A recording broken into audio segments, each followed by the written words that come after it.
Merci. La parole est donc à Monsieur Gauthier-Caron-Thibault pour le groupe Paris en commun.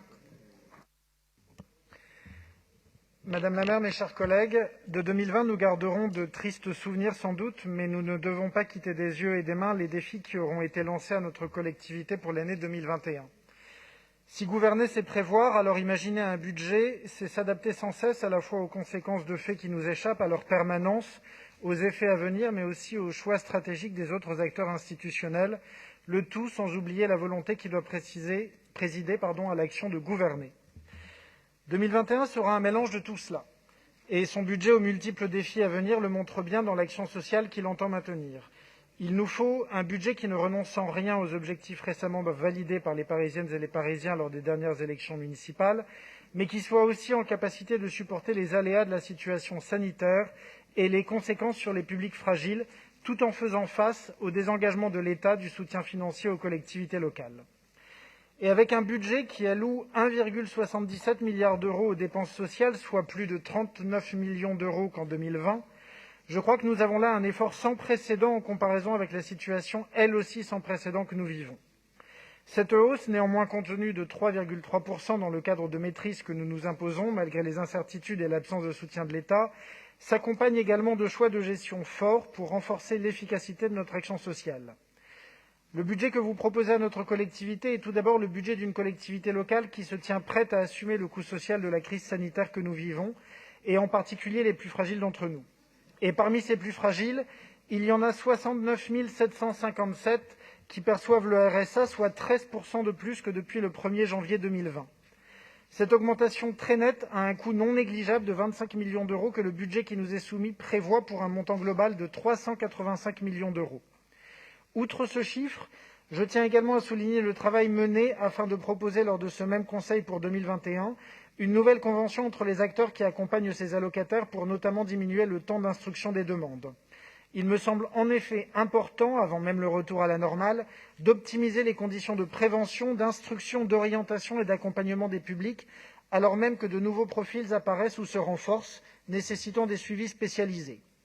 Aussi, est-ce une bonne nouvelle de voir la mission locale et l'espace Paris Emploi Compétences rejoindre les acteurs majeurs de l'insertion que sont la ville, Pôle emploi et la CAF.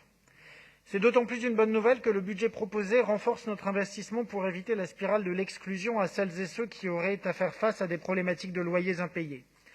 Alors même que l'État a opposé plusieurs refus dans ce domaine, refus d'abonder le fonds de solidarité logement pour augmenter les apurements de dette, refus de déclarer 2020 année blanche en matière d'expulsion locative, refus d'abonder le fonds d'indemnisation des propriétaires en attente d'accord du concours de la force publique, Paris avait fait le choix, dès juillet, de revoir au FSL sa contribution à la hausse. Et non content de faire perdurer ce choix pour 2021, il nous est proposé d'élargir son éligibilité à tous les locataires de logements temporaires, des 16 377 logements temporaires parisiens, tout en augmentant le budget dédié au suivi des locataires fragiles. Face à ces publics déjà précaires, il est pour nous inenvisageable de ne pas renforcer cet outil afin d'éviter d'ajouter des mises à la rue à des parcours de vie déjà difficiles. À ce titre, je tiens à remercier la CAF de Paris et Eaux de Paris d'avoir d'ores et déjà accepté de revoir à la hausse leur contribution au FSL, libre à l'État de les imiter. Il est pour nous inenvisageable également d'entrer en 2021 sans faire perdurer l'effort que nous avons su faire cette année pour donner les outils aux Parisiennes et aux Parisiens de se prémunir contre la Covid-19. Et comme souvent, sur les enjeux de santé, connaître son statut, c'est pouvoir agir au mieux. Nos concitoyens ont cependant, ces derniers mois, galéré, littéralement galéré, pour avoir accès aux tests à défaut d'avoir un accès à un traitement ou un vaccin.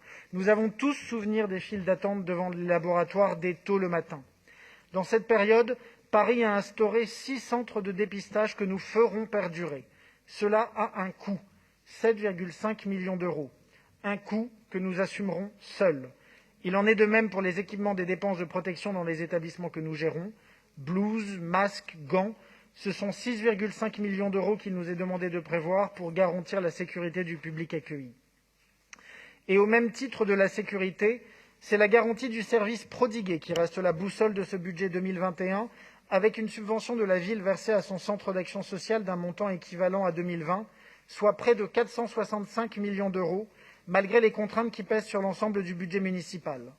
La bonne gestion du KSVP permettra d'allouer près de 50% de ces fonds aux aides directes versées aux Parisiennes et aux Parisiens. Des marges de manœuvre pour permettre de diversifier son utilisation actuelle ont d'ores et déjà été identifiées, comme le retour à la normale du nombre de repas livrés à domicile avec la fin du confinement, ou une négociation à venir avec Île-de-France Mobilité pour ramener le coût du pass Navigo Senior au niveau du pass Paris Senior, plébiscité par les retraités parisiens. La même bonne gestion permettra de continuer à lancer de nouveaux chantiers d'amélioration des conditions d'accueil des publics fragiles, comme la transformation des centres d'hébergement d'urgence en centres d'hébergement et de réinsertion sociale, ou la réhabilitation d'EHPAD et de résidences autonomie. Madame la maire, mes chers collègues, le mois dernier, le coût de la crise était estimé à 800 millions d'euros. Ce coût, il nous est proposé de l'assumer pleinement, mais aussi de l'assumer en changeant nos pratiques pour améliorer l'accompagnement des publics fragiles, tout en garantissant la qualité du service public municipal parisien auquel chacun a droit. Pour chacune des dépenses sociales augmentées, il y a un changement de pratique associé. Cela mérite 2 choses.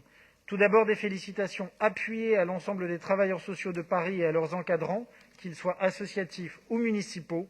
Et enfin, un vote enthousiaste pour ce budget 2021. Je vous remercie.